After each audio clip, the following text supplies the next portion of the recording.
नमस्कार, बेबस विपक्ष देख रहे हैं। मैं हूं आपके साथ शिवानी रतू। आज बात बिहार में विपक्ष की सबसे बड़ी बेबसी की करेंगे। किस तरह राबड़ी आवास अब आवास नहीं, जंग का मैदान बन चुका है, उसकी करेंगे। बिहार के पूर्व मुख्यमंत्री राबड़ी देवी का राजधानी पटना में सरकारी बंगला खाली करने का मामला अभी भी पूरी तरह से उलझा हुआ है। 10 सर्कुलर रोड वाले इस आवास को पूरी तरह खाली किया गया है या नहीं, इस पर अभी भी असमंजस संशय बना हुआ है। असल वजह है सामान की लिस्ट का गायब होना। जब साल 2006 में राबड़ी देवी को यह बंगला दिया गया, तब उन्हें कुछ सरकारी सामान भी मुहैया कराया गया था। अब जब बंगला खाली कराने की बारी आई, तो उस पुरानी लिस्ट का कोई रिकॉर्ड ही नहीं मिल पा रहा। इस वजह से पूरा मामला फंस गया है। राबड़ी आवास विवाद गहराया, लिस्ट बनाम शिफ्टिंग पर सवाल। 10 सर्कुलर रोड पर सस्पेंस जारी, सामान शिफ्टिंग पर उठे सवाल। बात की शुरुआत 22 जून से होती है। भवन निर्माण विभाग ने इस दिन राबड़ी देवी को आवास खाली करने का आखिरी नोटिस भेजा। इसके बाद 24 जून को विभाग की एक टीम बंगले पर पहुंची, लेकिन टीम के पास सामान की कोई आधिकारिक लिस्ट नहीं थी, जो 2006 में आवंटन के वक्त दी गई थी। यानी सरकार के पास खुद ये रिकॉर्ड अभी मौजूद नहीं है कि उस समय कौन कौन सा सामान दिया गया था। इसके बाद राबड़ी देवी के आप्त सचिव ने भवन निर्माण विभाग के सचिव को एक चिट्ठी लिखी। इस चिट्ठी में उन्होंने साफ कहा कि पहले विभाग उस पुरानी लिस्ट को सामने लाए, जिसमें बताया गया हो कि आवंटन के समय कौन सा सामान दिया गया। उनका कहना है कि जब तक ये लिस्ट सामने नहीं आती, तब तक सामान का मिलान नहीं हो सकता, और जब तक मिलान नहीं होगा, आवास खाली नहीं होगा। आवास खाली करने की प्रक्रिया पूरी नहीं मानी जाएगी। उनकी मांग है कि बाद में किसी तरह का कंफ्यूजन ना हो, इसीलिए पहले ही लिस्ट दी जाए। इस बीच सोमवार को भी बंगले से सामान निकालने का काम जारी रहा। परिवार से जुड़े सूत्रों के मुताबिक तेजस्वी यादव अब अपने अलग सरकारी आवास 1 पोलो रोड में शिफ्ट हो सकते हैं। इस पूरे खींचतान के बीच आरजेडी के सीनियर नेता अब्दुल बारी सिद्दीकी भी 10 सर्कुलर रोड पहुंचे। बाहर निकलने के बाद उन्होंने भवन निर्माण विभाग के फैसले पर अपनी प्रतिक्रिया दी। सबसे अहम बात यह है कि राबड़ी देवी की तरफ से अब विभाग से 5 जुलाई तक का समय मांगा गया, और ये ठीक अल्टीमेटम खत्म होने से एक दिन पहले मांगा गया। ये समय इसलिए मांगा गया ताकि आवंटित सामान की लिस्ट का सही तरीके से मिलान किया जाए।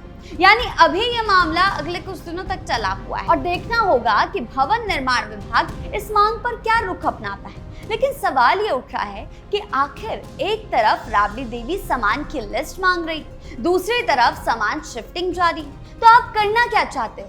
सवाल तो ये भी उठ रहा है कि शिफ्टिंग कहाँ हो रही है। कई जगहों पर बताया जा रहा है कि सामान तेजस्वी के आवास में शिफ्ट किया जा रहा है, और इसीलिए ये बात और ज्यादा गहरा रही कि कैसे सामान गायब हो रहा है। एक तरफ आप अल्टीमेटम खत्म होने के बाद जिद पर अड़े हो कि उन्हें सामान की लिस्ट दी जाए, सामान की लिस्ट चाहिए, बंगला खाली नहीं होगा। वहीं दूसरी तरफ सामान शिफ्टिंग की प्रोसेस जारी है। तो आप करना क्या चाहते हो? सामान जा कहाँ रहा है? आप कहाँ सामान शिफ्ट कर रहे हो? ये सवाल उठाया जा रहा है। सवाल तो ये भी उठ रहा है कि जब सामान की लिस्ट मांगी जा रही है, उसी समय फिर सामान की शिफ्टिंग क्यों की जा रही है? अगर आपको अपनी जिद पर अड़े रहना है, तो सामान को बंगले से खाली मत करो।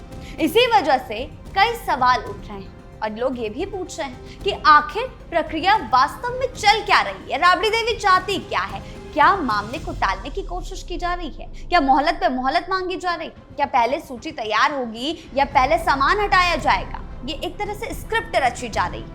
कुछ रिपोर्टों और चर्चाओं में यह भी दावा किया जा रहा है कि सामान को किसी दूसरी जगह पर भेजा जा रहा है। तेजस्वी यादव का नाम सुर्खियों में है कि तेजस्वी यादव के आवास में सामान शिफ्ट किया जा रहा है। हालांकि ये बात अलग अलग दावों और राजनीतिक चर्चाओं पर आधारित है, और इस पर साफ आधिकारिक पुष्टि नहीं हो पाई है कि सामान सच में तेजस्वी के यहाँ शिफ्ट हुआ जा रहा है। सवाल ये उठ रहा है कि अगर सामान तेजस्वी के यहाँ शिफ्ट हुआ जा रहा है, तो आप लिस्ट क्यों मांग रहे हैं जब आपको सामान शिफ्ट करना ही है? बंगले को लेकर राजनीतिक घमासान, तेजस्वी आवास को लेकर चर्चा, सम्राट सरकार लेगी सख्त फैसला। इस बीच आवास के गेट के ऊपर लगे पार्टी के चुनाव चिन्ह लालटेन को करीब 20 साल बाद हटा दिया गया। राबड़ी देवी के आप्त सचिव ने भवन निर्माण विभाग के सचिव को पत्र लिखा, एक और बार चिट्ठी में लिखी, 5 जुलाई तक आवास खाली करने के लिए फिर से समय मांगा। पत्र में 22 जून को जारी अंतिम नोटिस का जिक्र भी किया गया है। विभाग ने सामान की आधिकारिक लिस्ट अभी उपलब्ध न कराने का हवाला दिया था। आप सचिव ने विभाग से 10 सर्कुलर रोड पर आवंटन के वक्त दिए गए सामानों की लिस्ट उपलब्ध कराने की मांग की, ताकि मिलान के बाद आवास को खाली किया जा सके। लेकिन ये एक तरीके से कंफ्यूजन क्रिएट करने की कोशिश की जा रही है। ये ऐतिहासिक आवास राबड़ी देवी को 2006 में दिया गया था। अब 20 साल पुराने रिकॉर्ड और सामानों को लेकर विभाग और आरजेडी नेतृत्व के बीच खींचतान चल रही है। राबड़ी देवी के आप्त सचिव ने विभाग से मांग की है कि आवंटन के वक्त जो सरकारी सामान मुहैया कराया गया उसकी लिस्ट दी जाए, ताकि मिलान के बाद आवास खाली करने की प्रक्रिया बिना किसी कंफ्यूजन के पूरी की जा सके। लेकिन ये सब कुछ दोगली चाल लग रही है। भवन निर्माण विभाग की तरफ से जारी नोटिस की समय सीमा खत्म हो चुकी है। सोमवार को ही समय सीमा से पहले रविवार को दिन भर राबड़ी आवास से सामान शिफ्टिंग का सिलसिला जारी रहा। हालांकि राबड़ी देवी को आवंटित नए आवास 39 हार्डिंग रोड में सामान नहीं भेजा गया, तो सामान जा कहां रहा है? बल्कि लालू राबड़ी के कौटिल्य नगर स्थित निजी मकान में काम अधूरा होने के कारण ज्यादातर सामान वहां भी भेजा जाने की आशंका जताई जा रही।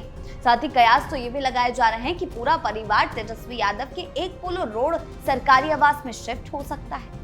राबड़ी देवी की ओर से सरकारी आवास में मौजूद सामान की लिस्ट मांगे जाने के पीछे तर्क तो ये बताया जा रहा है कि आगे चलकर यानी कि भविष्य में किसी तरह का विवाद खड़ा ना हो।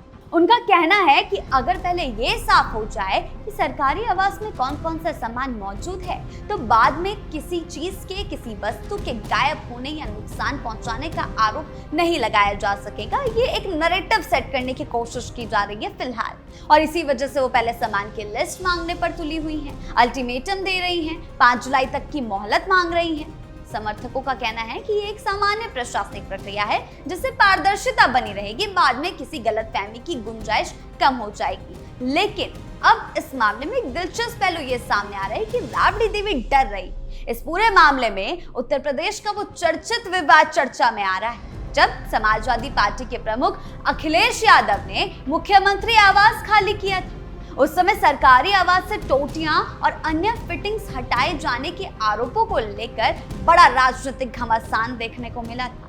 विपक्ष ने इस मुद्दे को जमकर उठाया था और लंबे समय तक राजनीतिक बहस का हिस्सा बनाए रखा कि आखिर अखिलेश यादव ने जब सामान शिफ्ट किया तो टोटी कहां चली गई थी। और अब इसी बात का डर राबड़ी देवी को भी सता रहा है। हालांकि उस मामले में अलग अलग पक्षों ने अपने अपने दावे किए थे, लेकिन ये विवाद आज भी याद किया जाता है और इसीलिए कहीं ना कहीं राबड़ी देवी भी पहले से ही एहतियात बरतने की कोशिश कर रही हैं, लेकिन उल्टा ही सवालों के घेरे में फंस गई। माना जा रहा है कि उसी तरह की स्थिति से बचने के लिए पहले से पूरी सावधानी बरतने की कोशिश की जा रही है, ताकि भविष्य में उन पर किसी तरह का आरोप न लगाया जा सके। लेकिन फिर भी सवाल वही है कि आखिर सामान जा कहां रहा है? अगर आपको सामान शिफ्ट नहीं करना है, सामान की लिस्ट पहले चाहिए, तो सामान शिफ्टिंग की प्रक्रिया क्यों की जा रही? सवाल ये भी उठ रहा है कि अगर मकसद केवल पारदर्शिता बनाए रखना है, तो इसमें देरी की जरूरत नहीं होनी चाहिए। सरकारी आवास से सामान पहले ही शिफ्ट किया जा रहा है, ऐसे में लिस्ट मिलने का इंतजार करने की जो दलीलें दी जा रही है वो कहीं ना कहीं सही नहीं है। जानबूझकर इस प्रक्रिया को लंबा खींचने की कोशिश की जा रही है, जिससे मामला राजनीतिक रूप ले सके। सरकार पर दबाव बनाने की एक तरह से कोशिश की जा रही है। इसी वजह से अब ये मामला केवल लिस्ट की सामान की सूची का नहीं रह गया, बल्कि राजनीतिक बहस का बड़ा विषय बन चुका है। एक पक्ष से भविष्य के विवाद से बचने के लिए उठाया गया कदम बता रहा है, जबकि दूसरा पक्ष इस प्रक्रिया में अनावश्यक देरी और राजनीतिक रणनीति का हिस्सा मान रहा है। ऐसे में राबड़ी देवी की मंशा पर लगातार सवाल उठ रहे हैं। अब सभी की नजर इस बात पर है कि प्रशासन इस मामले का समाधान किस तरह करता है। क्या सामान की सूची जारी होने के बाद आवास खाली करने की प्रक्रिया बिना किसी नए विवाद के पूरी हो पाती है या नहीं? पहले सरकार द्वारा जारी किए गए नोटिस पर राबड़ी देवी ने बंगला खाली करने से इनकार कर दिया था, सीधा सीधा वार्न कर दिया था, फोर्स बुला दो। उस वक्त 15 दिन का अल्टीमेटम दिया गया था, जो 15 जून को आखिरी तारीख थी। वहीं इसके बाद 16 जून को राबड़ी देवी ने सरकार को पत्र लिखा था, लालू यादव के स्वास्थ्य का हवाला देकर फिर से 1 महीने की मोहलत मांगी थी। वहीं 18 जून से उन्होंने सामान को तेजस्वी के आवास पर शिफ्ट करना शुरू कर दिया था। थोड़ा सामान इधर, थोड़ा सामान कौटिल्य नगर शिफ्ट किया जा रहा था, लेकिन बाकी सामान कहाँ जा रहा है? इसके बाद 7 दिन का फिर से नोटिस जारी किया गया। इस पर फिर से सियासत शुरू हो गई। बता दें, लालू परिवार पिछले 21 सालों से 10 सर्कुलर रोड बंगले में रह रहा है, लेकिन अब भवन निर्माण विभाग ने इस बंगले को राज्य के नए मंत्री नंद किशोर राम को आवंटित कर दिया है। जिस हिसाब से तैयारी चल रही है वो दिखाता है कि राबड़ी देवी आवास खाली करने वाली नहीं है जल्द ही। अब ये मामला और ज्यादा विवादों में आ गया है। एक तरफ कहा जा रहा है कि राबड़ी देवी का सरकारी आवास समय पर खाली नहीं किया जा रहा और सरकार इस पर जरूर एक्शन लेगी, जबकि नियम के अनुसार ये प्रक्रिया कब तक पूरी हो जानी चाहिए थी। इसी वजह से सरकार पर भी दबाव बढ़ रहा है कि अगर आवास खाली नहीं होता तो सम्राट चौधरी को कोई सख्त से सख्त कदम उठाना पड़ सकता है। ये मुद्दा अब सिर्फ सामान हटाने का नहीं रह गया, बल्कि नियम प्रशासनिक प्रक्रिया का बन गया है। अब सरकार को मजबूरन कोई बड़ा फैसला लेना पड़ेगा। राबड़ी देवी की अलग अलग बहानेबाजी की पोल खुलकर सबके सामने आ गई है और सामान क्या तेजस्वी के आवास पर ही जा रहा है, यह बड़ा सवाल बिहार की राजनीति में गूंज रहा है। तो फिलहाल बेबस विपक्ष में इतना ही। आपकी इस बारे में क्या राय है, हमें कमेंट सेक्शन में जरूर बताएं। धन्यवाद।